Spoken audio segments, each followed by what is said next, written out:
검찰이 50억 클럽 인물 중에 한 명인 박영수 전 특검의 자택과 사무실을 어제 압수수색했습니다.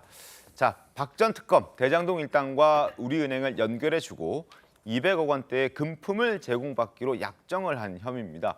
그런데 어제는 또 국회 법사위에서 50억 클럽 특검법안이 상정된 날이기도 했습니다. 일부러 검찰이 어제 압수수색했는지 알 길은 없습니다만 타이밍이 공교롭다는 지적은 피할 수 없어 보입니다. 윤석 대변인은 어떻게 보십니까? 예, 타이밍이 좀 공교롭죠. 해필이면 어제 특검법이 법사위에 상정된 그러니까요. 예. 압수수색을 했으니까요. 그동안 검찰은 이 50억 클럽 수사를 왜 안 하냐는 비판. 물론 곽상도 전 의원에 대해서는 진행을 했었습니다만 네네. 나머지 분들에 대해서는 안 하니까 비난을 많이 받았었죠. 근데 검찰 입장에서도 그 어려움이 있었을 거예요. 곽상도 전 의원 그 1심 재판 결과를 보면은 그 기소의 근거가 됐었던 정영학 녹취록에 나오는 50억 그 녹취록 내용이 김만배 씨가 그 사업 공통비 얘기를 하면서 한 말이기 때문에 네네네. 신빙성을 인정할 수 없다 이런 설시가 있어요. 수사하기가 어려웠을 거라고는 보는데 어쨌든 박영수 전 특검에 대해서 200억 플러스 알파라는 혐의를 그렇죠. 구체적으로 얘기하면서 이제 압수수색을 했으니 어느 정도 그 동안에 그래도 노력해왔던 거를 보여주고 싶은 뭐 그런 상황이라고 보고 기소 과정 지켜보겠습니다. 알겠습니다. 50억 클럽으로 알려져 있는 박영수 전 특검이었는데 50억이 아니었고 손정혜 변호사님 지금 말씀해 주셨듯이 200억 플러스 알파입니다. 얼마나 많은 행동들을 함께 했던 겁니까? 일단은 지금까지 이제 그 거론되는 구체적인 어떤 내용들 의혹의 핵심은 이런 겁니다. 그 당시에 박 전 특검이 우리은행 관련해서 이사의 의장으로 있었고 컨소시엄을 구성하는 데 있어서 우리은행을 이제 연결해주고 컨소시엄을 구성하는 데 도움을 주는 대가로 그 측근이었던 양 변호사라는 사람을 통해서 200억 상당의 어떤 지분을 약속받았다라는 의혹이 하나가 제기되어 있고 두 번째로는 박 전 특검이 또 하천대유에서 그 고문이라든가 여러 가지 일을 하면서 11억 상당을 받았다. 그리고 세 번째로는 그의 딸이 관련해서 이제 8억 원 정도의 시세 차익이 있는 대장동 그 부동산을 받았다. 의혹이 그 여러 가지가 제기되고 있는데 지금 나오는 이제 비판들은 이런 겁니다. 제가 얘기하는 의혹이 유죄인지 무죄인지는 수사를 해봐야 되는 내용입니다. 네. 그런데 이재명 대표하고 이제 비교를 했을 때 이재명 대표도 뭐 400억대 약정설이 있었죠. 꾸준하게 언론 보도를 통해서 검찰발로 언론 보도에 이제 피의 사실 공표와 유사한 내용들이 이제 보도가 많이 됐었고 압수수색만 수십 건, 수백 건이 전방위적으로 이루어졌던 걸 기억을 해보면 박 전 특검에 대한 수사는 너무나 늦었다. 대부분의 의견은 증거를 인멸하고도 남을 시간이다. 어떻게 이렇게 압수수색, 초기 수사가 압수수색이라고 본다면 초기 수사 자체가 너무 늦었다는 것은 검찰이 납득할 만한 해명을 해야 된다라는 점이고요. 물론 검찰에서는 여러 가지 어려움이 있었고 주변에 대한 어떤 수사가 너무 많았기 때문에 순서대로 절차대로 진행되고 있다고는 하지만 어찌하여 피고인별로 이렇게 초기 수사가 늦거나 압수수색의 강도나 횟수가 차이가 나는 것인가. 그 부분에 대한 설명이 좀 필요할 것 같고요. 특히 박영수 전 특검은 검찰 고위직입니다. 그 부분에 대한 한치의 의심도 없이 강도 높은 수사가 이루어져야 되는데 그렇지 않은 부분이 국민들로서는 수사가 어떻게 진행될지 모르겠지만 그 결과에 대해서는 신빙성을 가질 수 있는 것인가에 대한 의문을 제기할 수밖에 없습니다. 알겠습니다. 대장동 팀에게 지금 일단 대출 알선 대가 받은 것 없다라고 혐의를 강력하게 부인하고 있는 게 박영수 전 특검의 입장입니다만 근데 사실 굉장히 의문은 많이 들어요. 무슨 얘기냐면 이 수사는 2021년 9월 말에 시작했잖아요. 네. 유동규 전 본부장의 오피스텔을 압수수색하는 걸로 시작을 했어요. 그리고 나서 50억 클럽 얘기는 곽상도 전 의원만 수사를 했단 말이죠. 네, 네. 그러면 그때 50억 클럽 곽상도 전 의원 수사할 때 50억 클럽에 거론되는 인물이 박영수 전 특검을 비롯해서 6명이에요. 맞습니다. 그런데 곽상도 전 의원 부분만 이때는 문재인 정부 검찰 때입니다. 자, 수사를 했어요. 그러면 다른 사람은 바빴다고 하면 똑같이 바빴으니까 50억 클럽에 있는 다른 사람도 그럼 수사를 못했어야 되는데 왜 그랬느냐 하는 이제 문재인 정부 검찰의 의문부호가 하나 찍히고 자, 그다음에 50억 클럽에 대한 수사를 작년 7월에 윤석열 정부 검찰에서 또 시작한 걸로 알려져 있어요. 네. 그 이후에 뭐 전문 검사들 몇 명을 또 보강하고 뭐 이렇게까지 알려져 있어요. 그러면 작년 7월이면 벌써 8개월, 9개월 전입니다. 네. 그럼 그동안에 뭘 했느냐? 하는 부분이 또 우리가 의문부호가 또 찍혀요. 그러니까 과연 검찰의 수사 의지가 있느냐 하는 거 하고 그다음에 또 정영학 녹취록에 보면 김만배 씨가 뭐 정영학이든 아니면 뭐 유동규 씨든 남욱 씨든 이런 사람들하고 만나서 자기네들끼리 뭐 이런 얘기 저런 얘기 하는데 거기에 50억 클럽 그 숫자를 세요. 네. 거기에 보면 박영수 전 특검은 거기에 50억 멤버 중에 하나로 거론이 돼요. 네. 그런데 갑자기 지금 200억 플러스 알파 얘기가 나오잖아요. 정영학 녹취록 어디에도 200억 얘기는 안 나와요. 네. 그래서 사실은 거기에 보면 뭐 절반은 그분 것 이런 거는 다 나와요 거기에. 그래서 자기네들끼리 대화하고 뭐 협의하는 과정에서 한 번도 안 나온 얘기를 이번에 더군다나 법사위에서 특검법이 여야 합의로 상정이 되니까 곧바로 압수수색을 하면서 이런 얘기가 나온다. 아까 공교롭다 말씀을 하셨는데 저도 이게 뭔가 좀 그 의문이 듭니다. 문재인 정부 검찰뿐만 아니고 윤석열 정부 검찰에 대해서도 네. 이런 의문에 대해서 그리고 보통 사람들이 상식적으로 가지고 있는 의문에 대해서 검찰이 좀 설명을 해줘야 이 수사의 정당성 그리고 앞으로 수사 결과가 나왔을 때 신뢰도 이런 것들을 좀 담보할 수 있지 않을까 이렇게 생각이 듭니다. 알겠습니다. 검찰의 입장도 잠깐 소개를 좀 해드리겠습니다. 검찰은 이렇게 설명하고 있습니다. 수사에도 우선순위라는 게 있다. 그래서 지금까지는 대장동 특혜 의혹의 본류인 민간업자와 이재명 대표 측의 유착 의혹 수사에 집중을 해왔고 그리고 그렇다고 해서 50억 클럽에 대해서 수사를 손 놓고 있었던 것은 아니다라고 설명을 하고 있습니다. 2달 전에 이미 박영수 전 특검의 딸을 압수수색하는 등 수사를 병행해 왔다고 강조했고 그리고 이번 압수수색 박영수 전 특검과 관련된 압수수색 전에도 법원에 영장을 청구를 했지만 그때 기각이 됐다라고 설명을 좀 해왔습니다. 그러니까 검찰도 손을 아예 놓고 있었던 것은 아니라 수사에도 이제 순서가 있다 보니 그리고 비중이 있다 보니 그거 좀 따라가다가 지금 타이밍이 공교롭게 됐다. 이러한 설명을 검찰 측에서 내놓은 겁니다. 자, 그리고 어제 법사위에 출석한 한동훈 법무부 장관도 50억 클럽 특검법과 관련해서 이 특검이 진실 규명에 방해가 될 것이라고 입장을 내놨습니다. 한 장관의 목소리 들어보겠습니다. 지금 검찰은 과거에 곽상도 전 의원을 수사하던 그 검찰이 아니라는 점을 명백하게 말씀드립니다. 지금 중앙지검 수사팀이 이 사건을 가장 독하고 집요하게 끝까지 수사할 수 있는 능력과 의지를 가진 팀이라고 생각합니다. 김만배 씨에 대한 이례적인 재구속 그리고 소위 말하는 50억 클럽에 대해서는 저는 이렇게 생각합니다. 이 둘이 분리될 수는 없다고 생각합니다. 저는 이 특검의 진행이 되는 경우에 비리의 본질을 밝히는 부분의 수사도 사실상 중단될 우려가 크기 때문에 결과적으로 진실규명에 방해가 될 거다라고 생각을 합니다.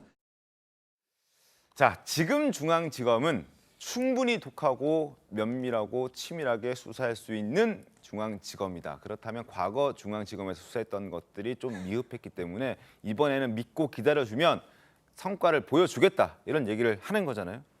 한민수 대변인님. 뭐 얼마나 치밀한 수사팀입니까, 저 팀이. 왜냐하면 어제 저 50억 대장동 클럽 수사팀 검사들이 한 은행을 털러 갔어요. 네. 압수수색을. 미안합니다. 표현이 턴다는 표현 취소하고 압수수색으로 압수수색 갔습니다. 갔습니다. 근데 동명이인을 압수수색할 뻔했어요.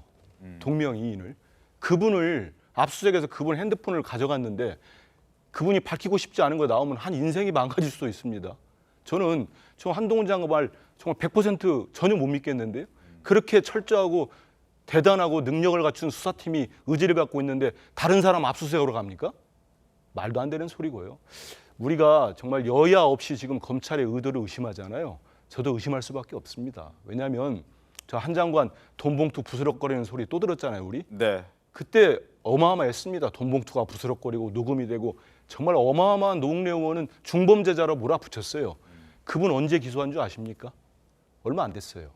하영재 의원 체포동의안 내고 하니까 그 시점에 기소했습니다. 3개월을 끌다가 3개월을 끌었어요. 돈 봉투 부스럭거린다면서요. 두 번째, 이재명 대표 2월 27일 날 부결됐을 때 얼마나 나와가지고 국회에서 비판했습니까? 법무장관이. 그런데 최근에 기소했습니다. 그 시점이 공교롭다고 하시니까 의도를 의심할 수밖에 없다고 하니까 말씀드리는 겁니다. 한일 정상회담 끝나고 제3자 변제안하고 지지율 69시간 노동제로 폭락하니까 또 기소한 것 같아요. 이런 의심들을 할 수밖에 없는 거예요. 너무 공교롭지 않습니까? 여야 합의로 법사위에서 대장동 특검한다고 하니까 특검 무용론 딱 들고 나오면서 다른 사람 동명이인 압수수색 들어가면서 이러면서 지금 자기들이 믿어달라고 하는 건데 저는 정말 박영수 전 고위직 검사나 뭐 김순환 전 검사나 이런 검찰총장이나 이런 분들 검찰만 걸린 사건은 대장동 이게 하루 이틀 된 게 아닙니다.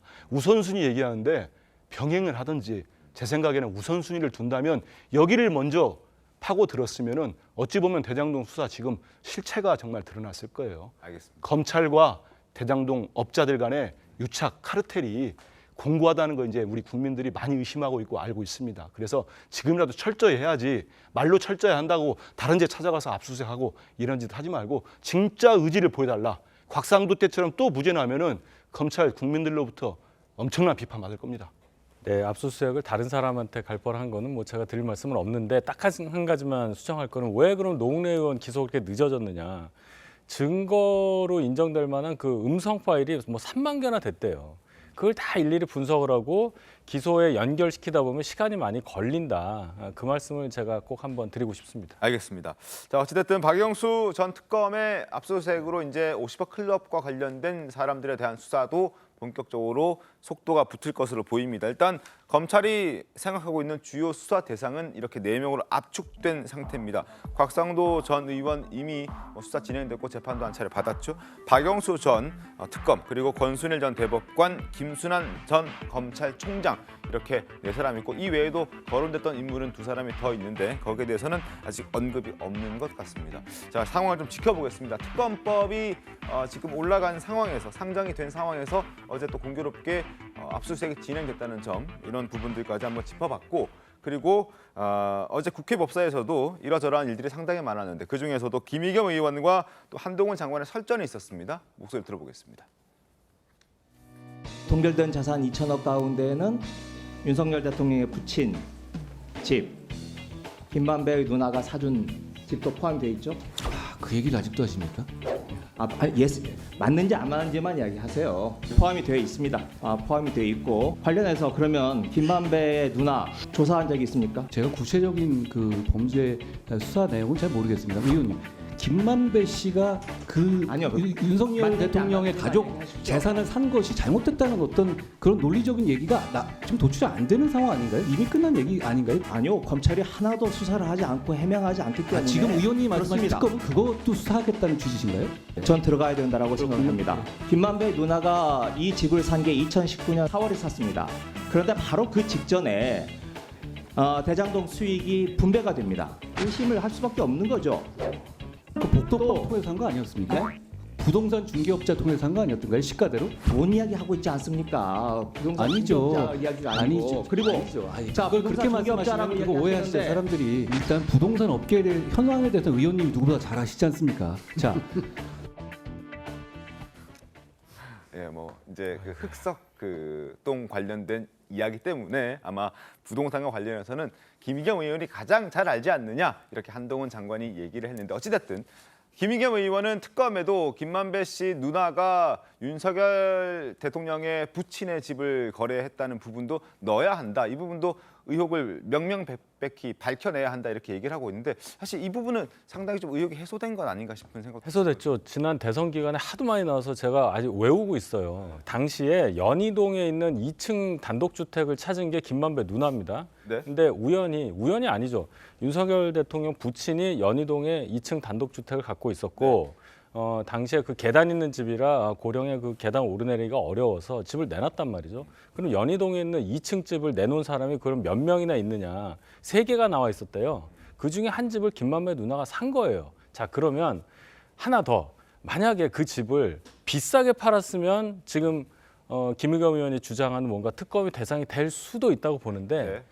1억 더 싸게 팔았다는 겁니다. 더 싸게 팔았다고요. 그러면 시세보다. 어떠한 범위가 인정이 되죠, 거기서? 그럴 일이 없기 때문에 이 얘기는 그냥 다 끝난 얘기다. 다시 한번 강조합니다. 알겠습니다. 자, 그리고 한동훈 법무부 장관과 질의를 할 때 며칠 전이었습니다. 그때 김의겸 의원이 연필을 들고 있는 모습이 있었는데 팔을 좀 떨었었거든요. 근데 어제는 이렇게 팔짱을 끼고 인터뷰를 했었습니다. 그 모습 잠깐 보겠습니다. 만약에 정부가 알고도 그거를 인사를 밀어붙인 거라면 하루도 안 돼서 그거를 철회할 리가 없죠. 아니죠. 구렁이 담 넘어갈 수 있을 거라 생각하다가 들키니까. 아니 위원님 말씀 아닙니까? 이걸 제가 알았다면 그냥 넘어가지 않았을 겁니다. 특히 이분의 경우에 이번 일로 다시 기억이 아픔이 아니, 그러면, 새로 돼서 대단히 안타깝게 생각합니다. 알겠습니다. 그런데 자, 알지 못했다는 부분이고 구조적인 그 문제고 앞으로 한동훈 장관한테 질문하다가 손을 떨더라 이런 기사가 굉장히 큰 화제가 됐는데 뉘우치는 것까지는 아니더라도 그 책임감을 느끼는 자세를 보여야 되는데 오히려 뻔뻔하게 이제 공격을 하는 거예요. 예. 저를 공격을 하는 거죠. 너무 당당하고 뻔뻔하게 그렇게 그것도 잘못된 정보로 저를 역공을 해서 그러니 제가 속에서 열불이 뻗치. 부르르 떨었군요. 그러니까 부르르 떤 거죠. 네. 화가 나서 부르르 열이 나서 손을 부르르 떨었다 이렇게 손정혜 변호사님 얘기를 하는데 어떻게 좀 보셨습니까? 뭐 사람이 긴장하거나 흥분을 하면 이제 손을 떨 수도 있는데 하필 한동훈 장관과의 어떤 설정 과정에서 하다 보니까 결국 야당 의원들이 지금까지 여러 번 한동훈 장관이 흔들리는 모습을 연출하기 위해서 공격을 많이 했는데 그게 효과적이지 않은데 반면에 본인이 긴장하면서 이제 흥분하는 모습을 보이면 아 이번에도 한동훈 장관의 승이다 이런 인식을 줄 여지가 있죠. 네. 사소한 부분이기 때문에 이 부분을 가지고 뭐 누가 준비를 잘했고를 평가하기는 좀 어렵고요. 다만 한동훈 장관에게도 말씀드리고 싶은 게 이게 지금 명확하게 해소됐다라고도 말씀을 하시지만 또 명확하게 해소되지 않았다고 보는 사람들도 꽤 많습니다.